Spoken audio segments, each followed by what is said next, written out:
How to enable or disable Spots from Google in the Now bar on the Samsung Galaxy S25, S25 Plus, or the S25 Ultra. First, tap on the home button to return back to the home screen. And from the home screen, swipe down at the top to open up Quick Settings. Then in here, tap on the Settings icon.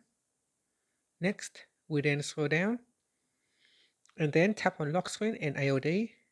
From here, tap on Now bar.